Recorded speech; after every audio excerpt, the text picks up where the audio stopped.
ಎಲ್ಲರಿಗೂ ನಮಸ್ಕಾರ. ಎಲ್ಲರಿಗೂ ಫೋನ್ ನಡೆಯೋದ್ರೆ ಆ್ಯಪ್ ಚಾನಲ್ಗೆ ವೆಲ್ಕಮ್. ನೀವು ಫಸ್ಟ್ ಚಾನಲ್ಗೆ ಬನ್ನಿ, ಪ್ಲೀಸ್ ಚಾನಲ್ ಸಬ್ಸ್ಕ್ರೈಬ್ ಮಾಡ್ಕೊಳ್ಳಿ. ಸಬ್ಸ್ಕ್ರೈಬ್ ಮಾಡ್ಕೊಂಡು ಪಕ್ಕದಲ್ಲಿ ಕಾಣುವಂಥ ಬೆಲ್ ಐಕಾನ್ ಪ್ರೆಸ್ ಮಾಡಿ ನೋಟಿಫಿಕೇಶನ್ ಆಲ್ ಅಂತ ಸೆಲೆಕ್ಟ್ ಮಾಡಿ ನಾನು ಮಾಡುವಂಥ ಪ್ರತಿಯೊಂದು ವಿಡಿಯೋ ಕೂಡ ನೋಟಿಫಿಕೇಶನ್ ಬರುತ್ತೆ.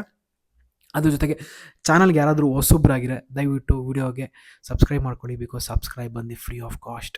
ಆ್ಯಂಡ್ ಅದ್ರ ಜೊತೆಗೆ ಈ ವಿಡಿಯೋನ ನಿಮ್ಗೆ ಇಷ್ಟ ಆದರೆ ದಯವಿಟ್ಟು ಕಮೆಂಟ್ ಜಾಗದಲ್ಲೇ ಇಷ್ಟ ಆಗಿದೆ ಅಂತೇಳಿ, ಇಲ್ಲಾಂದ್ರೆ ಏನೋ ಚೇಂಜಸ್ ಮಾಡ್ಕೊಳ್ಬೇಕಾದ್ರೆ ಚೇಂಜಸ್ ಅಂತ ದಯವಿಟ್ಟು ಮೆನ್ಷನ್ ಮಾಡಿ. ಆ್ಯಂಡ್ ಅದ್ರ ಜೊತೆಗೆ ಕಮೆಂಟ್ ಪಕ್ಕದಲ್ಲೇ ನಿಮಗೆ ಐಪ್ ಅಂತ ಇನ್ನೊಂದು ಕಾಣುತ್ತೆ, ಹೊಸದು ಫೀಚರ್ ಯೂಟ್ಯೂಬಲ್ಲಿ. ವಿಡಿಯೋಗೆ ಐಪ್ ಮಾಡಿ, ಸೊ ದಟ್ ತುಂಬ ಜನಕ್ಕೆ ರೀಚ್ ಆಗುತ್ತೆ ವಿಡಿಯೋ ನೀವು ಯಾವಾಗ ಐಪ್ ಮಾಡ್ತಿದ್ರು.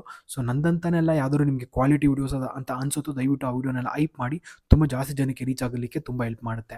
ಆ್ಯಂಡ್ ಇವತ್ತು ನಾನು ಮಾಡ್ತಾ ಇರುವಂಥ ಒಂದು ಅಮೇಝಿಂಗ್ ಇನ್ಫಾರ್ಮೇಟಿವ್ ವಿಡಿಯೋ. ಸೊ ನಿಮಗೆ ಇದರಲ್ಲಿ ಸ್ಟೆರಾಯ್ಡ್ಸ್ ಇಲ್ಲ, ಇದರಲ್ಲಿ ಸ್ಟೆರಾಯ್ಡ್ಸ್ ಇಲ್ಲ, ಇದರಲ್ಲಿ ಸ್ಟೆರಾಯ್ಡ್ಸ್ ಇಲ್ಲ, ಬಟ್ ಇದರಲ್ಲಿ ಮಾತ್ರ ಸ್ಟೆರಾಯ್ಡ್ಸ್ ಇರುತ್ತಾ? ನೀವೇ ಯೋಚನೆ ಮಾಡಿ. ಸೊ ನಂಗೆ ಗೊತ್ತಿಲ್ಲ, ಅದು ನೀವೇ ಯೋಚನೆ ಮಾಡಬೇಕು. ನಿಮ್ಗೆ ಇದರಲ್ಲಿ ಸ್ಟೆರಾಯ್ಡ್ಸ್ ಇಲ್ಲ, ಇದರಲ್ಲಿ ಸ್ಟೆರಾಯ್ಡ್ಸ್ ಇಲ್ಲ, ಇದರಲ್ಲಿ ಸ್ಟೆರಾಯ್ಡ್ಸ್ ಇಲ್ಲ ಅಂದರೆ ಅದರಲ್ಲಿ ಮಾತ್ರ ಹೇಗೆ ಬರೋಕ್ಕೆ ಸಾಧ್ಯ? ಅದು ನೀವೆಲ್ಲರೂ ಯೋಚನೆ ಮಾಡಿ ಹೇಳಬೇಕು. ಸೊ ಮೇಯ್ನ್ಲಿ ಸ್ಟೆರಾಯ್ಡ್ಸ್ ಕಂಟೆಂಟ್ ನಾನು ತುಂಬ ವಿಡಿಯೋಸ್ನ ಮಾಡಿದ್ದೀನಿ ಇದ್ರ ರಿಲೇಟೆಡ್. ಬಟ್ ಅದ್ರ ಬಗ್ಗೆ ತುಂಬ ಜನ ನಿಜವಾಗ್ಲೂ ಹೇಳ್ತಾಯಿದ್ದೀನಿ, ನಾಲೆಜ್ ಕೂಡ ಇಲ್ದಿರಂಗೆ ಮಾತಾಡ್ತಿದ್ದಾರೆ. ಆ್ಯಂಡ್ ಈವನ್ ನಂಗೆ ಗೊತ್ತಿಲ್ಲ ಈ ವಿಡಿಯೋ ಮೇ ಬಿ ಯಾವಾಗ ಕಂಪ್ನಿಯವ್ರಿಗೆ ಗೊತ್ತಾಗುತ್ತೋ ಗೊತ್ತಿಲ್ಲ. ಹರ್ಬಲೈಫ್ ಅಂತಾನೆ ಒಂದು ಕಾರ್ಪೊರೇಟ್, ಅಂದರೆ ನಾವೇನು ಸೇಲ್ ಮಾಡ್ತೀವೋ ಹರ್ಬಲೈಫ್ ಪ್ರಾಡಕ್ಟ್ಸ್, ಅವ್ರದ್ದೇ ಆದಂಥ ಒಂದು ಕಾರ್ಪೊರೇಟ್ ಟೀಮ್ ಇದೆ.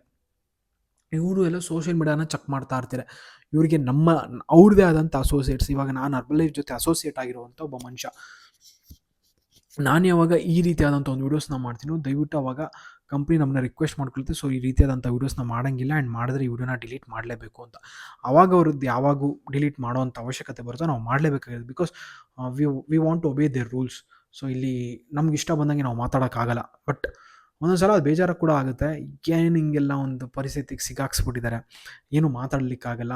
ನಿಜ ಇದು. ಬಟ್ ನಾನೇನು ಹೇಳಕ್ಕೆ ಹೋಗ್ತಿದ್ದೀನೋ ಇದು ಅಕ್ಷರ ಸಹಿತ ನಿಜ. ಬಟ್ ಇದು ನನ್ನ ಜನಕ್ಕೆ ರೀಚ್ ಆಗಬೇಕು. ಇದು ಜನಕ್ಕೆ ರೀಚ್ ಆಗಬೇಕು ಅಂತಂದರೆ ಆ ರೀಚ್ ಆಗೋದಕ್ಕೋಸ್ಕರ ಅವರು ದಯವಿಟ್ಟು ನಂಗೆ ಬಿಟ್ಕೊಡ್ಲೇಬೇಕು. ಇನ್ ಕೇಸ್ ಯಾರೋ ನೋಡ್ತಿದ್ರೆ ದಯವಿಟ್ಟು ವಿಡಿಯೋ ಇರೋ ಥರ ನೋಡ್ಕೊಳ್ಳಿ. My humble request. ಇದರಲ್ಲಿ ನಾನು ಯಾವುದೇ ರೀತಿಯಾದಂಥ ಅಪೋಸ್ ಮಾತಾಡ್ತಿಲ್ಲ. ಆ್ಯಂಡ್ ಮೇನ್ಲಿ ಪೀಪಲ್ಗೆ ಏನು ಬೇಕೋ ಅದು ಎಜುಕೇಟ್ ಮಾಡ್ತಾಯಿದ್ದೀನಿ. That's my duty. ನಂದು ಕರ್ತವ್ಯ ಅದು. ಪೀಪಲ್ಗೆ ಏನು ಬೇಕೋ ಅದನ್ನು ಎಜುಕೇಟ್ ಮಾಡಬೇಕು. ಎಜುಕೇಟ್ ಮಾಡೋದ್ರ ಜೊತೆಗೆ ಅವ್ರಿಗೆ ಅರ್ಥ ಆಗಬೇಕು ಏನಿದು ಅಂತ. ತುಂಬ ಜನ ಮಿಸ್ಲೀಡಿಂಗ್ ಇನ್ಫಾರ್ಮೇಷನ್ನ ಸೋಷಿಯಲ್ ಮೀಡಿಯಾದಲ್ಲಿ ಕೊಡ್ತಾ ಇದ್ದಾರೆ. ಬಟ್ ಯಾರೂ ಕೂಡ ನಾಲೆಜ್, ಇದ್ರ ಬಗ್ಗೆ ಎಕ್ಸಾಕ್ಟ್ ನಾಲೆಜ್ನ ಕೊಡ್ತಿಲ್ಲ. ಓಕೆ, ಸೊ ಇವಾಗ ನೋಡಿ, ತುಂಬ ರೀತಿಯಾದಂಥ ಪ್ರೋಟೀನ್ ಶೇಕ್ಸ್ ಮಾರ್ಕೆಟಲ್ಲಿದೆ. ತುಂಬ ರೀತಿಯಾದಂಥ ಪ್ರೋಟೀನ್ ಶೇಕ್ಸ್. ಬಟ್ ಯಾವುದರಲ್ಲೂ ಕೂಡ ಜನರ ಪ್ರಕಾರ ಸ್ಟೆರಾಯ್ಡ್ಸ್ ಇಲ್ಲ, ಯಾವುದರಲ್ಲೂ ಕೂಡ ಲೆಡ್ ಇಲ್ಲ, ಯಾವುದರಲ್ಲೂ ಕೂಡ ಬೇರೆ ಪ್ರಾಬ್ಲಮ್ ಯಾವುದೂ ಇಲ್ಲ. ಬಟ್ ಯಾಕೆ ಹರ್ಬಲ್ ಲೈಫ್? ಬಿಕಾಸ್ ಜನಕ್ಕೆ ಇದು ತುಂಬ ರೀಚ್ ಅನ್ನೋದು ತುಂಬ ಫಾಸ್ಟಾಗಿದೆ. ಇಂಡಿಯಾಗೆ ಬಂದು ಒಂದು 25 ವರ್ಷದಲ್ಲಿ ತುಂಬಾ ಚೇಂಜಸ್ನ ಮಾಡಿದೆ. ತುಂಬ ಜಾಸ್ತಿ ಜನದ ಬಾಯಲ್ಲಿ ಪ್ರಚಾರ ಆಗಂಗೆ ನೋಡ್ಕೊಂಡಿದೆ. ಇದೆಲ್ಲದಕ್ಕೂ ಕಾರಣ due to the respectful coaches ಯಾರ್ಯಾರು ಹರ್ಬಲ್ ಲೈಫಲ್ಲಿ ತುಂಬ ಜನಕ್ಕೆ ಈ ಪ್ರಾಡಕ್ಟ್ಸ್ ಎತ್ಕೊಂಡೋಗಿ ತಲುಪಿಸಿದ್ರು. Really a great tribute for all of them. ಯಾಕೆ ಅಂತಂದರೆ ಅವರೆಲ್ಲರೂ ಕೂಡ ಅಷ್ಟೇ ತುಂಬಾ ಹಾರ್ಡ್ ವರ್ಕ್ ಮಾಡಿ ಈ ಪ್ರಾಡಕ್ಟ್ಸ್ ಹೆಂಗಾರು ಮಾಡಿ ತುಂಬ ಜನಕ್ಕೆ ರೀಚ್ ಆಗಬೇಕು ಅಂತೇಳಿ ಮಾಡಿದ್ದಾರೆ. ಬಟ್ ಲ್ಯಾಕಿಂಗ್ ಏನಂತಂದರೆ ಬೇರೆ ಪ್ರೋಟೀನ್ ಶೇಕ್ಸಲ್ಲಿ ಯಾವುದೇ ರೀತಿಯಾದಂಥ ಪ್ರೋಟೀನ್ ಶೇಕ್ಸಲ್ಲಿ ಈ ರೀತಿ ಅವ್ರು ಮಾಡಿಲ್ಲ. ಸೊ ಈ ರೀತಿ ಮಾಡದೆ ಕಾರಣಕ್ಕೆ ಅವ್ರಿಗೆ ಯಾವುದೇ ರೀತಿಯಾದಂಥ ಹಿಂಗೆಲ್ಲ ಸೇಲ್ಸ್ ಟಾರ್ಗೆಟ್, ಆದರೆ ನಮ್ಮಲ್ಲೇನು ಸೇಲ್ಸ್ ಟಾರ್ಗೆಟ್ ಇದೆ ಅಂತಲ್ಲ. ಬಟ್ ಇದರಲ್ಲಿ ಅವ್ರಿಗೆ ಆದಂಥ ಒಂದು ಲೈಫ್ ಸ್ಟೈಲ್ ಕ್ರಿಯೇಟ್ ಮಾಡ್ಕೊಳ್ಬೋದು, ಅವ್ರದ್ದೇ ಆದಂಥ ಒಂದು ಫ್ಯೂಚರ್ ಬಿಸ್ನೆಸ್ನ ಬಿಲ್ಡ್ ಮಾಡ್ಬೋದು. ಬಟ್ ಯಾವುದೂ ಕಂಪ್ನೀಸ್ ಈ ಥರ ಮಾಡಿಲ್ಲ. ಆ್ಯಂಡ್ ಅಷ್ಟೇ ಅಲ್ಲದೆ ಇದೊಂದು ನೆಟ್ವರ್ಕ್ ಮಾರ್ಕೆಟಿಂಗ್ ಕಂಪ್ನಿ ಆಗೋದ್ರಿಂದ ಖಂಡಿತ ಅಕ್ಷರ ಸಹಿತ ಯಾವಾಗ ಪ್ರಾಡಕ್ಟ್ಸ್ ಚೆನ್ನಾಗಿರುತ್ತೋ ಅವಾಗ ಆಟೋಮೆಟಿಕಲಿ ಎಲ್ಲ ಕಡೆ ಇದು ಮಾರ್ಕೆಟಿಂಗ್ ಚೆನ್ನಾಗಾಗುತ್ತೆ. ಸೊ ಆ ಕಾರಣದಿಂದ ಈ ಕಂಪ್ನಿಗಿರುವಂಥ ನೇಮ್ ಇಟ್ಸ್ ರಿಯಲಿ ಅನ್ಬೀಟಬಲ್. ಯಾರೂ ಕೂಡ ಇದನ್ನು ಮ್ಯಾಚ್ ಮಾಡ್ಲಿಕ್ಕೆ ಆಗಲ್ಲ. ಆ ಕಾರಣದಿಂದ ಏನಾಗುತ್ತೆ ಅಂದರೆ ತುಂಬ ಜನ ಇದ್ರ ಬಗ್ಗೆ ಮಾತಾಡಿದ್ರೆ ಅವ್ರಿಗೇನೋ ಒಂದು ಒಳ್ಳೇದಾಗುತ್ತೆ, ಅಥವಾ ಈ ಕಂಪ್ನಿದು ಸೇಲ್ಸ್ ಹೆಂಗಾರು ಮಾಡಿ ಕಡಿಮೆ ಮಾಡೋಣ ಅಂತ ಹೇಳಿ ತುಂಬ ಜನ ಇದ್ರ ಬಗ್ಗೆ ಮಾತಾಡ್ತಿರ್ತಾರೆ. I really do not understand why people do like this ಅಂತಂದರೆ, ಈಗ ನೋಡಿ, ಹಿಂಗೆ ನಾನು ಯಾವ್ದಾದ್ರು ಲೈಕ್ ಪರ್ಟಿಕ್ಯುಲರ್ ಯಾವುದೋ ಒಂದು ಪ್ರೋಟೀನ್ ಪೌಡ್ರು ಬಗ್ಗೆ ಮಾತಾಡ್ಬೋದಲ್ವ, ಮಾತಾಡಿದ್ದು ಸರಿ ಇಲ್ಲ ಅಂತ ಹೇಳ್ಬೋದಲ್ವ. ನಾನು ಇದುವರೆಗೂ ಕೂಡ ಅಂಥ ಮಣ್ಣು ತಿನ್ನುವಂಥ ಕೆಲಸ ಯಾವತ್ತೂ ಮಾಡಿಲ್ಲ, ಅಂಥ ಏಸ್ಗೆ ತಿನ್ನುವಂಥ ಕೆಲಸ ಯಾವತ್ತೂ ಮಾಡಿಲ್ಲ. ಯಾಕೆ ಮಾಡೋಕ್ಕೆ ಹೋಗಿಲ್ಲ ಅಂತಂದರೆ, ನೋಡಿ ನೋಡಿ ಇಂಥದ್ದೇ ಬ್ರ್ಯಾಂಡ್ ಅಂಥದ್ದೇ ಬ್ರ್ಯಾಂಡ್ ಅಂತಲ್ಲ. At end of the day ಮನುಷ್ಯನಿಗೆ ಸಪ್ಲಿಮೆಂಟೇಷನ್ ಅವಶ್ಯಕತೆ ಇದೆ. ಇದು ನಂಗೆ ಗೊತ್ತು. ನಂಗೆ 100% ನಿಜ ಆಗ್ಬಿಟ್ಟಿದೆ. ಯಾಕಂತಂದರೆ ನಾವು ತಿನ್ನುವಂಥ ಫುಡ್ಡಲ್ಲಿ ಯಾವ ಫುಡ್ಡಲ್ಲೂ ಕೂಡ ನಮಗೆ ನ್ಯೂಟ್ರಿಷನ್ ಸಿಗ್ತಿಲ್ಲ. ನಮ್ಮ ಫುಡ್ಡಲ್ಲಿ ಬೇಕಾಗಿರೋಂಥ ಪ್ರೋಟೀನ್ ಸಿಗ್ತಿಲ್ಲ, ನಮ್ಮ ಬಾಡಿಗೆ ಬೇಕಾಗಿರೋಂಥ ವೈಟಮಿನ್ ಸಿಗ್ತಾಯಿಲ್ಲ. ಅಂಥ ಟೈಮಲ್ಲಿ ನಾವು ಆಚೆಗಡೆಯಿಂದ ಸಪ್ಲಿಮೆಂಟ್ನ ತೊಗೊಳ್ಳೇಬೇಕು. Whether it may be Herbalife or anything else, ಯಾವುದೋ ಒಂದು ನ್ಯೂಟ್ರಿಷನ್ ಆಗಲಿ ತೊಗೊಳ್ಳೇಬೇಕು. ಬಟ್ ಚೆನ್ನಾಗಿರೋದು ತೊಗೊಳ್ಳೋಣ ಅಂದರೆ ಹರ್ಬಲೈಫ್ ತೊಗೊಳ್ಬೋದು, ಸಿಂಪಲ್ ಅಲ್ವಾ. ಬಟ್ ನಿಮ್ಗಿಲ್ಲ ಬೇರೆ ಇದಕ್ಕಿಂತ ಕಡಿಮೆ ಕ್ವಾಲಿಟಿಲಿ ಸಿಗುತ್ತೆ ಅಂದರೆ ನೋ ಪ್ರಾಬ್ಲಮ್ ತೊಗೊಳ್ಳಿ. ಬಿಕಾಸ್ ಯಾಕಂತಂದರೆ ನಾವು ತಿನ್ನೋವಂಥ ಫುಡ್ಡಲ್ಲಿ ಕಂಪ್ಲೀಟ್ಲಿ ನಮಗೇನು ಸಿಗ್ತಾ ಇಲ್ಲ. ನಮ್ಗೆ ಎಷ್ಟು ಬೇಕೋ ವೈಟಮಿನ್ಸ್ ಸಿಗ್ತಾ ಇದೆಯಾ, ಫಾರ್ ಎಕ್ಸಾಂಪಲ್ ನಮ್ಗೆ ಎಷ್ಟು ಬೇಕೋ ಆಡಿಯ ಪ್ರಕಾರ ವೈಟಮಿನ್ ಬಿ ಸಿಗುತ್ತಾ, ವೈಟಮಿನ್ ಸಿ ಸಿಗುತ್ತಾ, ಸಿಗ್ತಿಲ್ಲ ಬೈದವೆ. ನಮಗೀಗ ಫಾರ್ ಎಕ್ಸಾಂಪಲ್ ತುಂಬ ಜನಕ್ಕೆ ಕ್ಯಾಲ್ಶಿಯಮ್ ಲ್ಯಾಕ್ ಇಲ್ಲ, ಅಂದರೆ ಕ್ಯಾಲ್ಶಿಯಂ ಬಾಡಿಗಿಲ್ಲ. ಸೊ ತುಂಬ ಜನಕ್ಕಿಲ್ಲ, ಏನು ಮಾಡಬೇಕು? ಕ್ಯಾಲ್ಶಿಯಮ್ಮು ಹಾಲಲ್ಲಿ ಸಿಗುತ್ತಾ, ಗುಡ್ ಅಮೌಂಟ್ ಆಫ್ ಹಾಲಲ್ಲಿ ಕೂಡ ಕ್ಯಾಲ್ಶಿಯಂ ಸಿಗ್ತಿಲ್ಲ. ತುಂಬ ಜನಕ್ಕೆ ಐರನ್ ಡಿಫಿಷಿಯನ್ಸಿ ಇದೆ, ಐರನ್ ಡಿಫಿಷಿಯನ್ಸಿಯಿಂದ ಅವ್ರಿಗೆ ಅನಿಮಿಯಾ ಬರುತ್ತೆ. ಸೊ ಇದು ಅನಿಮಿಕ್ ಆಗ್ತಾರಲ್ಲ, ಅವಾಗ ಐರನ್ ಬೇಕು. ಐರನ್ ಎಲ್ಲಿಂದ ಕೊಡ್ತಾರೆ? ಈಗ ಐರನ್ ಆಗಲ್ವಲ್ಲ. ಆದರೆ ಲೈಫಲ್ಲಿ ಐರನ್ ಸಿಗೋವಂಥ ಸಪ್ಲಿಮೆಂಟ್ ಇದೆ, ಕ್ಯಾಲ್ಶಿಯಮ್ಗೆ ಸಪ್ಲಿಮೆಂಟ್ ಇದೆ, ಐರನ್ಗೆ ಮಲ್ಟಿವಿಟಮಿನ್ಸ್ ಇದೆ, ಫೋಲಿಕ್ ಆ್ಯಸಿಡ್ ಬೇಕು, ಎಸ್ಪೆಷಲಿ ಪ್ರೆಗ್ನೆಂಟಿಂಗ್ ವುಮೆನ್ಗೆ ಫೋಲಿಕ್ ಆ್ಯಸಿಡ್ ಬೇಕು. ಫೋಲಿಕ್ ಆ್ಯಸಿಡ್ ಎಲ್ಲಿಂದ ಸಿಗುತ್ತೆ? ಅದೆಲ್ಲ ಕೂಡ ಫಾರ್ಮಾಸ್ಯೂಟಿಕಲ್ ಸಪ್ಲಿಮೆಂಟ್ಸ್. ಅದೆಲ್ಲ ಕೂಡ ಲಾಂಗ್ ರನ್ನಲ್ಲಿ ಒಂದಲ್ಲ ಒಂದಿನ ಪ್ರಾಬ್ಲಮ್ ಆಗೇ ಆಗುತ್ತೆ. ಬಟ್ ಇದು nutritional supplements. So nutritional supplements ಎಲ್ಲರೂ ತೊಗೋಬೋದು. ಇದನ್ನು ಜನ ಅರ್ಥ ಮಾಡ್ಕೊಬಿಟ್ರೆ then no one can stop us, really no one can stop us. ತುಂಬ ಜನ ಇದನ್ನು ನೆಗೆಟಿವ್ ಆಗಿ ಸ್ಪ್ರೆಡ್ ಮಾಡ್ತಿದ್ದಾರೆ. ಬಟ್ ಇದನ್ನು ನೆಗೆಟಿವ್ ಆಗಿ ಸ್ಪ್ರೆಡ್ ಮಾಡುವಂಥ ಅವಶ್ಯಕತೆನೇ ಇಲ್ವಲ್ಲ. ಯಾಕೆ ನೆಗೆಟಿವ್ ಆಗಿ ಸ್ಪ್ರೆಡ್ ಮಾಡಬೇಕು? ನಮ್ಗೇನು ಅವಶ್ಯಕತೆ ಇದೆ ನೆಗೆಟಿವ್ ಆಗಿ ಸ್ಪ್ರೆಡ್ ಮಾಡೋದ್ರಿಂದ? ಈಗ ನಾನು ಬೇರೆ ಬ್ರ್ಯಾಂಡ್ಸ್ ಬಗ್ಗೆ ಮಾತಾಡಿ ನಾನು ಕೂಡ ಹೇಳ್ಬೋದಲ್ಲ, ಈ ಬ್ರ್ಯಾಂಡ್ ಚೆನ್ನಾಗಿಲ್ಲ, ಅದು ಹಂಗಾಗಿದೆ, ಇದು ಹಿಂಗಾಗಿದೆ ಅಂತ. ಅವಶ್ಯಕತೆನೇ ಇಲ್ವಲ್ಲ, ಯಾಕೆ ಹಂಗೆ ಮಾಡಬೇಕು? ಯಾರೋ ಒಬ್ರು ಮಾಡ್ಕೊಳ್ಳಿ ಬಿಡಿ, ಚೆನ್ನಾಗಿ ಆಗ್ತಾ ಇದ್ದಾರೆ. ಎಷ್ಟೊಂದು ಜನ ಜಿಮ್ಗೆ ಹೋಗೋರು ಹೇಳ್ತಾರೆ ಇದನ್ನು ತೊಗೊಬಿಡಿ, ಬೇರೆ ಪ್ರೋಟೀನ್ ಶೇಕ್ಸ್ ತೊಗೊಳ್ಳಿ ಅಂತ. ಆಯ್ತು, ಮತ್ತು ಅದನ್ನು ತೊಗೊಂಡ್ರೆ ಏನೋ ಪ್ರಾಬ್ಲಮ್ ಇಲ್ವಾ? ಇದನ್ನು ತೊಗೊಂಡ್ರೆ ಮಾತ್ರ ಪ್ರಾಬ್ಲಮಾ? ಅದಕ್ಕೆ ನೀವು ಹೇಳಿ. ಅದನ್ನು ತೊಗೊಂಡ್ರೆ ಏನೂ ಪ್ರಾಬ್ಲಮ್ ಇಲ್ಲ, ಇದನ್ನು ತೊಗೊಂಡ್ರೆ ಏನೂ ಪ್ರಾಬ್ಲಮ್ ಇಲ್ಲ. ಅದನ್ನು ತೊಗೊಂಡ್ರೆ ಪ್ರಾಬ್ಲಮ್ಮಾ? ಮತ್ತು ನೀವು ಹೇಳಿ. ಸೊ ತುಂಬ ಜನ ಹೇಳ್ತಾರೆ ಕ್ರಿಯೇಟಿನ್ ತೊಗೊಳ್ಬೇಕು ಅಂತ. ಕ್ರಿಯೇಟಿನ್ ತೊಗೊಂಡ್ರೆ ಏನೂ ಪ್ರಾಬ್ಲಮ್ ಇಲ್ವಾ? ಕರೆಕ್ಟಾಗಿ ಹೇಳಿ, ನೋಡಿ ಬಿಡೋಣ. ನಾನು ಕರೆಕ್ಟಾಗಿ ಹೇಳಿ, ಏನೂ ಪ್ರಾಬ್ಲಮೇ ಇಲ್ವಾ ಇನ್ ಲಾಂಗ್ ರನ್ನಲ್ಲಿ? ಆ್ಯಂಡ್ ತುಂಬ ಜನ ಸ್ಟೆರಾಯ್ಡ್ಸ್ ತೊಗೊಳ್ತಾರೆ. ನಿಮ್ಗೆ ನಿಜವಾಗ್ಲೂ ಗೊತ್ತಿಲ್ಲ, ಸ್ಟೆರಾಯ್ಡ್ಸ್ನ ತೊಗೊಳ್ತಾರೆ ಲಾಂಗ್ ರನ್ ಅಂತ ಅಂದರೆ ಅದ್ರ ಬಗ್ಗೆನೂ ನಮ್ಮ ಜನಕ್ಕೆ ಬುದ್ಧಿ ಇಲ್ಲ. ಸೊ ಲಾಂಗ್ ರನ್ ಅಂತ ಅಂದರೆ ಒಂದು 3 ರಿಂದ 5 ವರ್ಷ ಅಷ್ಟೇ ಅಪ್ಪ ಲಾಂಗ್ ರನ್ ಅಂದರೆ. 20 ವರ್ಷ 30 ವರ್ಷ ಇಲ್ಲ. ಆ್ಯಕ್ಚುಲಿ ಜನಕ್ಕೆ ಗೊತ್ತಿರೋಂಗೆ ಈಗ ಯಾರು ಕೂಡ 50-60 ವರ್ಷ ಬದುಕೋದೇ ತುಂಬ ದೊಡ್ಡದು. ಸೀರಿಯಸ್ಲಿ ಹೇಳ್ತಿದ್ದೆ. ನಾವು ಯಾರಾದರೂ 50-60 ವರ್ಷ ಇದರ ನೋಡಿಬಿಟ್ರೆ 50 ವರ್ಷನ ಅವ್ರಿಗೆ, 60 ವರ್ಷನ ಅವ್ರಿಗೆ, 70 ವರ್ಷ 80 ವರ್ಷನ, ಓ ಮೈ ಗಾಡ್ ಅವ್ರಿಗೆ 70-80 ವರ್ಷ ಅಂತ ನಮ್ಗೆ ಅನಿಸ್ತದೆ. ಸೊ ಆ ರೀತಿ ಇರುವಂಥ ಎನ್ವಿರಾನ್ಮೆಂಟಲ್ಲಿ ನಾವು ಲಾಂಗ್ ರನ್ ಅಂದರೆ 50-60 ವರ್ಷ ಅಂತ ತಿಳ್ಕೊಳ್ಳಿಕ್ಕಾಗಲ್ಲ. 3 to 5 years ಲಾಂಗ್ ರನ್ ಅಂದರೆ. ಸೊ ಸ್ಟೆರಾಯ್ಡ್ಸ್ನ ಯಾವಾಗ ನಾವು 3 to 5 years ತೊಗೊಂಡಿರ್ತೀವೋ, ಫಾರ್ ಎಕ್ಸಾಂಪಲ್ ಅದ್ರಲ್ಲಿ ತುಂಬ ರೀತಿಯಾದಂಥ ಸ್ಟೆರಾಯ್ಡ್ಸ್ ಬರುತ್ತೆ. ಫಾರ್ ಎಕ್ಸಾಂಪಲ್ ಈಗ ಸ್ವಲ್ಪ ಜನ ಸ್ಕಿನ್ಗಂತ ಸ್ಟೆರಾಯ್ಡ್ಸ್ ತೊಗೊಳ್ತಾರೆ. ಅಂದರೆ ಸ್ಕಿನ್ನೆಲ್ಲ ಏನೋ ಪ್ರಾಬ್ಲಮ್ ಆಗ್ತಾ ಇರುತ್ತೆ, ಅದನ್ನು ಸರಿ ಮಾಡ್ಕೊಳ್ಬೇಕು ಅಂತ. ಅದನ್ನು ಲಾಂಗ್ ರನ್ ಫಾರ್ ಎಕ್ಸಾಂಪಲ್ 2 ವರ್ಷ 3 ವರ್ಷ 4 ವರ್ಷ ತೊಗೊಂಡ್ರು ಅದೇನೋ ಪ್ರಾಬ್ಲಮ್ ಏನೋ ಸರಿ ಹೋಗುತ್ತೆ. ಬಟ್ ಸ್ವಲ್ಪ ದಿನ ಆಮೇಲೆ ತುಂಬ ಹೆಚ್ಚಾಗ್ಬಿಡುತ್ತೆ. ಅಂದರೆ ಸ್ಕಿನ್ನಲ್ಲಿ ಏನು ಪ್ರಾಬ್ಲಮ್ ಇರುತ್ತೋ ಅದು ತುಂಬ ಹೆಚ್ಚಾಗ್ಬಿಡುತ್ತೆ. ಆವಾಗ ಅದು ಡೇಂಜರ್. ಇನ್ನೊಂದು, ತುಂಬ ಜನ ಎಸ್ಪೆಷಲಿ ಮೇಲ್ಸಲ್ಲಿ ನೋಡ್ತಾ ಇರ್ತೀವಿ, ಅವರು ಸೆಕ್ಸ್ ಡ್ರೈವ್ ಇಂಪ್ರೂವ್ ಆಗಬೇಕು ಅಂತ ಹೇಳ್ಬಿಟ್ಟು ಸ್ಟೆರಾಯ್ಡ್ಸ್ನ ತೊಗೊಳ್ತಾರೆ. ಅದನ್ನೇನೋ ತೊಗೊಳಕ್ಕೆ ಸ್ಟಾರ್ಟ್ ಮಾಡಿದ್ರೆ ಆಫ್ಟರ್ ಅ ಲಾಂಗ್ ಟರ್ಮ್ ಒಂದು 3 years 4 years 5 years ಎಲ್ಲ ತೊಗೊಬಿಟ್ರೆ ಯಾವಾಗಲೂ ಕೂಡ ಅಷ್ಟೇ ಸಮ್ಮನ್ ಅನ್ನೋಯಿಂಗ್ಲಿ ಫ್ಲೋ ಆಗಿಬಿಡುತ್ತೆ. ಸೊ ಅದು ಡೇಂಜರಸ್ ಅಲ್ವಾ? ಸೊ ಈ ರೀತಿಯಾದಂಥ ತುಂಬಾ ಸ್ಟೆರಾಯ್ಡ್ಸ್ ಇದೆ. ಆ್ಯಂಡ್ ತುಂಬ ಜನ ಲೈಕ್ ಇಂಜೆಕ್ಷನ್ಸ್ ರೂಪದಲ್ಲಿ ತೊಗೊಳ್ತಾರೆ ಬಾಡಿ ಬಿಲ್ಡ್ ಮಾಡೋಕ್ಕೆ ಸ್ಟೆರಾಯ್ಡ್ಸ್ನ. ಅದು ಫಾರ್ ಎಕ್ಸಾಂಪಲ್ ಅವ್ರು ಏನಾದರೂ ಬಾಡಿ ಬಿಲ್ಡಿಂಗ್ ಕಾಂಪಿಟೇಷನ್ ಎಲ್ಲ ಮುಗೀತು ಅಂತ ಬಿಟ್ಬಿಟ್ರೆ ಅವಾಗ ಅವ್ರ ಮಸಲ್ಸ್ ಎಲ್ಲ ಕಂಪ್ಲೀಟ್ಲಿ ವಾಟ್ರಿ ಥರ ಆಗಿಬಿಡುತ್ತೆ, ಶಾಗಿ ಥರ ಆಗಿಬಿಡುತ್ತೆ. ಅದು ಪ್ರಾಬ್ಲಮ್ ಅಲ್ವಾ? ಅಂಥದ್ದು ಏನು ಕಂಟೆಂಟ್ ಇದೆ ಇದರಲ್ಲಿ? ಅಂಥದ್ದು ಏನೂ ಇಲ್ಲ. But people will be always blaming Herbalife ಅಂದರೆ ಹಂಗಾಗುತ್ತೆ ಹಿಂಗಾಗುತ್ತೆ ಅಂತ. ಬಟ್ ಆ್ಯಕ್ಚುಲಾಗಿ ಮಾಡೋರ ಬಗ್ಗೆ ಒಂದು ಚೂರು ಕೂಡ ಮಾತಾಡೋದಿಲ್ಲ.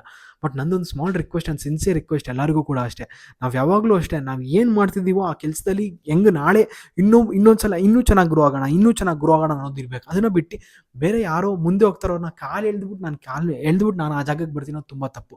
ನಿಮ್ಮದು ಟ್ಯಾಲೆಂಟ್ ಇದೆಯಾ, ನೀವು ಮಾತಾಡಿ, ಕರೆಕ್ಟಾಗಿ ಇನ್ಫಾರ್ಮೇಷನ್ನ ಗ್ಯಾದರ್ ಮಾಡಿ, ತಿಳ್ಕೊಳ್ಳಿ, ಓದಿ, ರಿಸರ್ಚ್ ಮಾಡಿ, ಗ್ಯಾದರ್ ಮಾಡಿ, ಆಮೇಲೆ ಮಾತಾಡೋದ್ರಲ್ಲಿ ಅವಶ್ಯಕತೆ ಏನಿಲ್ಲ. ತುಂಬ ಜನ ಸೋಷಿಯಲ್ ಮೀಡಿಯಾದಿಂದ ಎಷ್ಟು ಹಾಳಾಗ್ತಿದ್ದಾರೆ ಗೊತ್ತಾ? ನಿಜವಾಗ್ಲೂ ಕೂಡ ನಿಮ್ಗೆ ಹೇಳ್ತೀನಿ, ನಿಜ ತುಂಬ ಜನಕ್ಕೆ ಗೊತ್ತಿಲ್ಲ. ಟಿವಿ ಯಾರು ಜಾಸ್ತಿ ನೋಡ್ತಾರೋ ಬಿಡ್ತಾರೋ, ಟಿವಿ ಚಾನಲ್ಸ್ನ ಯಾರು ಜಾಸ್ತಿ ನೋಡ್ತಾರೋ ಬಿಡ್ತಾರೋ ಅದಕ್ಕಿಂತ ಜಾಸ್ತಿ ಜನ ಸೋಷಿಯಲ್ ಮೀಡಿಯಾ ಯೂಸರ್ಸ್ ಇದ್ದಾರೆ. ಇದು ಗೊತ್ತಿರಬೇಕು ಎಲ್ಲರೂ.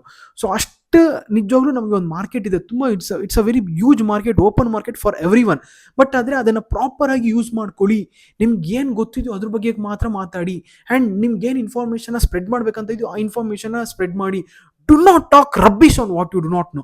ನೀವು ಯಾವುದೇ ಕಾರಣಕ್ಕೂ ಗೊತ್ತಿಲ್ದಿರೋದ್ರ ಬಗ್ಗೆ ಬೇಡದಿರೋ ಅಪಪ್ರಚಾರನ ಮಾಡೋಕೆ ಹೋಗ್ಬಿಡಿ. ಅಪಪ್ರಚಾರದಿಂದ ನಿಜವಾಗ್ಲೂ ಹೇಳ್ತೀನಿ ನೋಡಿ, ಒಂದಲ್ಲ ಒಂದಿನ ನೀವು ಕೂಡ ಸಫರ್ ಮಾಡ್ತೀರಾ. ನಿಮ್ಮ ಪ್ರಾಡಕ್ಟ್ನ ಯಾರಾದರೂ ಅವಾಗ ವಾಪಸ್ ಉಲ್ಟಾ ಹೊಡೆದು ಇದರಿಂದ ಏನೋ ಒಂದು ಪ್ರಾಬ್ಲಮ್ ಆಗುತ್ತೆ ಅಂದರೆ ಯು ಕಾಂಟ್ ಇವನ್ ಇಮ್ಯಾಜಿನ್, ನಿಮ್ಗೆ ಅಷ್ಟೊಂದು ಏಟ್ ಆಗುತ್ತೆ. ಅದನ್ನು ನೀವು ತಡ್ಕೊಳ್ಳೋಕ್ಕೂ ಆಗಲ್ಲ, ನಿಮ್ಗೆ ಗೊತ್ತಾ? ಸೊ ಅದಕ್ಕೋಸ್ಕರನೇ ಭಗವಂತ ಯಾರಿಗೂ ಕೂಡ ಮೋಸ ಮಾಡು ಅಂತ ಹೇಳ್ಕೊಟ್ಟಿಲ್ಲ. ಯಾವತ್ತೂ ನಿಮಗೆ ಏನೋ ಇಂಥದ್ದಾಗುತ್ತೆ ಅಂತ ಹೇಳು ಅಂತ ಹೇಳ್ಕೊಟ್ಟಿಲ್ಲ. ತುಂಬಾ ನಿಮಗೆ ಸಬ್ಜೆಕ್ಟ್ ಸಿಗುತ್ತೆ ಬಾಸ್. ಮಾತಾಡಲೇಬೇಕು ಅಂತ ಅಂದ್ಕೊಂಡ್ರೆ ನೀವು ಆಲ್ಕೋಹಾಲ್ ಬಗ್ಗೆ ಮಾತಾಡಿ. Even I will raise voice against you. ನಿಜವಾಗ್ಲೂ ಕೂಡ ಅಷ್ಟೇ. ನನ್ನಲ್ಲಿ ಇರುವಂಥ ಯೂಟ್ಯೂಬರ್ಸ್ನ ನಾನು ರಿಕ್ವೆಸ್ಟ್ ಮಾಡಿ ಕೇಳ್ಕೊಳ್ತೀನಿ. ಆ್ಯಂಡ್ ಈವನ್ ನಂದು ಒಂದು ಯೂಟ್ಯೂಬ್ ಗ್ರೂಪ್ ಏನಿದೆಯೋ ನಾವು ಅವರಲ್ಲಿ ಕೂಡ ಮಾತಾಡ್ಕೊಳ್ತೀವಿ. ಆಲ್ಕೋಹಾಲ್ ಬಗ್ಗೆ ನಿಜವಾಗ್ಲೂ ಕ್ಯಾಂಪೇನ್ ಮಾಡಿ. ಗೆಟ್ ಲಾಸ್ಟ್ ಆಲ್ಕೋಹಾಲ್ ಅಂತ ಹೇಳಿ, ಗೋ ಔಟ್ ಆಲ್ಕೋಹಾಲ್ ಅಂತ ಏನೋ ಒಂದು ಮಾಡಿ. ಇಲ್ಲಾಂದರೆ ಟೊಬ್ಯಾಕೋ ಬಗ್ಗೆ ಕ್ಯಾಂಪೇನ್ಸ್ ಮಾಡಿ. ಎಷ್ಟು ಜನ ಹೋಗ್ತಾ ಇದ್ದಾರೆ ನೋಡಿ. ತುಂಬ ಜನ ಅದನ್ನು ತೊಗೊಳ್ತಾ ಪ್ರಾಣ ಬಿಡ್ತಿದ್ದಾರೆ. ಅದ್ರ ಬಗ್ಗೆ ಕ್ಯಾಂಪೇನ್ಸ್ ಮಾಡಿ. ನಿಜವಾಗ್ಲೂ ನಿಮ್ಮ ಜೊತೆ ತುಂಬ ದೊಡ್ಡ ವಾಯ್ಸೇ ಬರುತ್ತೆ. ಅದನ್ನು ಬಿಟ್ಟು ಒಳ್ಳೆಯದ್ರ ಬಗ್ಗೆ ಯಾಕೆ ಹಿಂಗೆಲ್ಲ ಮಾತಾಡ್ತೀರಾ? ನಿಜವಾಗ್ಲೂ ಕೂಡ ನಂಗೆ ಸೀರಿಯಸ್ಲಿ ಒಂದು ಸ್ವಲ್ಪ ಕೂಡ ಇಷ್ಟ ಇಲ್ಲ ಇದು ನಿಜವಾಗ್ಲೂ. ಆ್ಯಂಡ್ ಇದು ಮಾಡೋ ಅಂಥ ಕೆಲಸ ಅಲ್ಲ. ಬೇರೆದು ಎಷ್ಟೊಂದಿದೆ ನಿಜವಾಗ್ಲೂ. ಅದ್ರ ಬಗ್ಗೆ ಮಾಡಿ. ತುಂಬ ಜನ ನಿಮ್ಗೆ ಬರ್ತಾರೆ. ಆ್ಯಂಡ್ ಬೇಡದಿರೋದು ಎಷ್ಟೊಂದಿದೆ. ಫುಡ್ಡಲ್ಲಾಗಿರ್ಬೋದು. ಈಗ ತುಂಬ ಜನ ನೋಡಿ, ನೀವು ಯಾರ್ಯಾರು ಇದ್ದೀರೋ ಫಿಟ್ನೆಸ್ ಫೀಲ್ಡಲ್ಲಿ ಇರೋರಿಗೆಲ್ಲ ತುಂಬ ಚೆನ್ನಾಗಿ ಗೊತ್ತಿರುತ್ತೆ. ವನಸ್ಪತಿ ಅಂತ it's a very biggest problem ಅಂತ ಅಂದರೆ ಅದನ್ನು ತೊಗೊಳ್ಳೋದ್ರಿಂದ ಆರ್ಟಿಗೆ ಎಷ್ಟು ತೊಂದರೆ ಆಗುತ್ತೆ ಗೊತ್ತಿದೆ. ಆ್ಯಂಡ್ ಈವನ್ ಶುಗರ್ ಬಗ್ಗೆ ಯಾರಿಗೆ ಗೊತ್ತಿಲ್ಲ ಹೇಳಿ? ನಿಜವಾಗ್ಲೂ ಹೇಳ್ತಿದ್ದೀನಿ. ಶುಗರ್ ಬಂದು ಒನ್ ಆಫ್ ದ ಏನಂತಾರೆ dangerousest item what we are eating on this world. ಅಂದರೆ ಈ ಪ್ರಪಂಚದಲ್ಲಿ ಯಾವ್ದಾದ್ರು ಡೇಂಜರಸ್ ಐಟಮ್ ನೀವು ತಿಂತಾ ಇದ್ದೀರಾ ಅಂದರೆ ನಿಜವಾಗ್ಲೂ ಹೇಳ್ತೀನಿ ಅದು ಶುಗರು. ಈ ಥರ ತುಂಬ ಐಟಮ್ಸ್ ಇದೆ. ಇದ್ರ ಬಗ್ಗೆ ವಾಯ್ಸ್ ರೈಸ್ ಮಾಡೋಣ. ಅದನ್ನು ಬಿಟ್ಟು ಒಳ್ಳೆಯದ್ರ ಬಗ್ಗೆ ವಾಯ್ಸ್ ರೈಸ್ ಮಾಡೋದ್ರಲ್ಲಿ ನಿಜವಾಗ್ಲೂ ಅರ್ಥ ಇಲ್ಲ ಬಾಸ್. ಸೊ ಅದಕ್ಕೋಸ್ಕರ ನಿಮಗೆ ಅಂಥ ಸಪೋರ್ಟು ಸಿಗದಿರ ಇರ್ಬೋದು. ಬಟ್ ನಿಜವಾಗ್ಲೂ ನಾವು ಯಾವಾಗ ನಮಗೋಸ್ಕರ ಕೆಲಸ ಮಾಡೋದನ್ನ ಬಿಟ್ಟು ಸ್ವಾರ್ಥ ಇಲ್ದಿರೋ ನಿಸ್ವಾರ್ಥದಿಂದ ಯಾವಾಗ ನಾವು ಒಂದು ಕೆಲಸ ಮಾಡ್ತೀವಿ, ನಿಜವಾಗ್ಲೂ ನಿಮ್ಗೆ ಏನೋ ಒಂದೇ ಖಂಡಿತ ಒಳ್ಳೇದು ರಿಸಲ್ಟ್ ಸಿಗುತ್ತೆ. ದಯವಿಟ್ಟು ನನ್ನ ರಿಕ್ವೆಸ್ಟು ಕೂಡ ಅಷ್ಟೇ. ನಿಸ್ವಾರ್ಥದಿಂದ ನಿಮ್ಗೆ ಏನಾದ್ರು ಇಷ್ಟ ಆಯ್ತು ಅಂದರೆ ದಯವಿಟ್ಟು ಮಾಡಿ. Come all we all together work. ನಾವೆಲ್ಲ ವರ್ಕ್ ಮಾಡೋಣ together. We will all work and will raise a voice against something which is not really appropriate. ಅದ್ರ ಬಗ್ಗೆ ನಾವು ಮಾತಾಡೋಣ. ಅವಾಗ ಖಂಡಿತ ನಮಗೆ ಒಳ್ಳೆ ಸ್ಕೋಪು ಸಿಗುತ್ತೆ, ಚೆನ್ನಾಗೂ ಆಗುತ್ತೆ. ಆ್ಯಂಡ್ ತುಂಬ ಜನ ಆಶೀರ್ವಾದ ಕೂಡ ಮಾಡ್ತಾರೆ. ಅದನ್ನು ಬಿಟ್ಟು ಇದು ಹಂಗೆ ಅದಂಗೆ ಸರಿ ಇಲ್ಲ ಅನಿಸುತ್ತೆ. ಹೋಪ್ಫುಲಿ ನಾನು ಮಾಡೋ ವಿಡಿಯೋ ನಿಮಗೇನೋ ಇಷ್ಟ ಆಗಿಲ್ಲ ಅಂದರೆ ದಯವಿಟ್ಟು ನಾನು ಸಾರಿ. ಬಟ್ ನಾನು ಇಂಟೆನ್ಷನಲಿ ಮಾಡಬೇಕು ಅಂತಲ್ಲ. ಬಟ್ ಇದು ನಿಜವಾಗ್ಲೂ ನನಗೂ ಇಷ್ಟ ಆಗಿಲ್ಲ. ತುಂಬ ಜನ ಮಾಡಿರೋ ವೀಡಿಯೋಸ್ ಅದ್ರ ಬಗ್ಗೆ ಎಲ್ಲ ತಪ್ಪು ಮಾತಾಡೋದು ನನಗೂ ಇಷ್ಟ ಆಗಿಲ್ಲ. ಇದರಲ್ಲಿ ಸ್ಟೆರಾಯ್ಡ್ಸ್, ಬೇರೆದು ಸ್ಟೆರಾಯ್ಡ್ಸ್ ಇರ್ಬೋದು. ಇದರಲ್ಲಂತೂ ಇದೆಯೋ ಅಂತ ನನಗಂತೂ ಗೊತ್ತಿಲ್ಲ. ಆ್ಯಂಡ್ ಫಾರ್ ಶೋರ್ ಇದರಲ್ಲಿಲ್ಲ, ಬೇರೆದ್ರಲ್ಲಿ ಇರ್ಬೋದೇನೋ ನಂಗೆ ಗೊತ್ತಿಲ್ಲ. ಬಟ್ ಮೇಕ್ ಶೋರ್ ನಾವು ಮಾತಾಡೋದಕ್ಕಿಂತ ಮುಂಚೆ ಒಂದೇ ಒಂದು ಸಲ ಹೋಗಿದ್ದು ಮಾನ ಆ್ಯಂಡ್ ಮಾತಾಡಿದ್ದು ಮಾತು ಎರಡೂ ಕೂಡ ಬರಲ್ವಂತೆ. ಸೊ ನಾವೇನು ಮಾತಾಡ್ತೀವೋ ಅದು 4 ಜನ ಮೆಚ್ಚುಗೆ ಒಪ್ಪಿಸಂಗಿರಬೇಕು. ಆ ಥರ ವೀಡಿಯೋಸ್ನ ಮಾಡೋಕ್ಕೆ ದಯವಿಟ್ಟು ಐ ರಿಕ್ವೆಸ್ಟ್ ಆಲ್. ಆ್ಯಂಡ್ ಯಾವ್ದ್ರ ಬೇಡವೋ ಅದ್ರ ಬಗ್ಗೆ ಮಾತಾಡೋಣ. ಸೊ ಬೇಕಾಗಿರೋ ಬಗ್ಗೆ ಜನಕ್ಕೆ ಅವೇರ್ನೆಸ್ ಮೂಡಿಸೋದಲ್ಲ, ಪ್ರಮೋಷನ್ ಮಾಡೋಣ. ಆ್ಯಂಡ್ ಬೇಕಾಗಿರೋ ಬಗ್ಗೆ ಜನಕ್ಕೆ ಅವೇರ್ನೆಸ್ ಮೂಡಿಸಿ ಇದನ್ನು ಬಿಡಿಸೋದ್ರ ಬಗ್ಗೆ ಎಲ್ಲ ಬೇಕಾಗಿರೋ ಬಗ್ಗೆ ಜನಕ್ಕೆ ಪ್ರಮೋಟ್ ಮಾಡೋಣ. Which is good and which is not bad ಅಂತ. ಅದೇ ನಮ್ಮ ಕರ್ತವ್ಯ ಅಲ್ವಾ?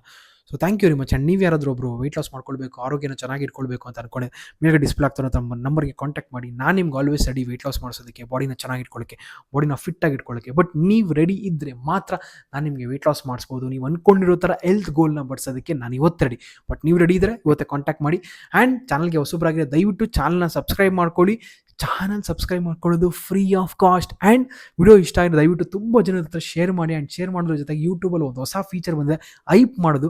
ಈ ವಿಡಿಯೋನ ಐಪ್ ಮಾಡಿ ಸೊ ದಟ್ ತುಂಬ ಜನಕ್ಕೆ ರೀಚ್ ಆಗುತ್ತೆ. ಐಪ್ ಮಾಡೋದು ಕೂಡ ಅಷ್ಟೇ ಫ್ರೀ ಆಫ್ ಕಾಸ್ಟ್. ದಯವಿಟ್ಟು ವಿಡಿಯೋನ ಐಪ್ ಮಾಡಿ. ತುಂಬ ಜನಕ್ಕೆ ರೀಚ್ ಆದರೆ ನಮಗೂ ಒಂದು ಮೋಟಿವೇಶನ್ ಸಿಗುತ್ತೆ, ಇನ್ನು ಹಲವಾರು ಕಂಟೆಂಟ್ ರಿಲೇಟೆಡ್ ವೀಡಿಯೋಸ್ನ ಮಾಡೋಣ ಅಂತ. ಥ್ಯಾಂಕ್ ಯು ವೆರಿ ಮಚ್ ಎಲ್ಲರಿಗೂ. ಮತ್ತೆ ಇನ್ನೊಂದು ಅಮೇಸಿಂಗ್ ವೀಡಿಯೋ ಸಿಗೋಣ friends. Thank you very much. Love you all. Take care. Bye.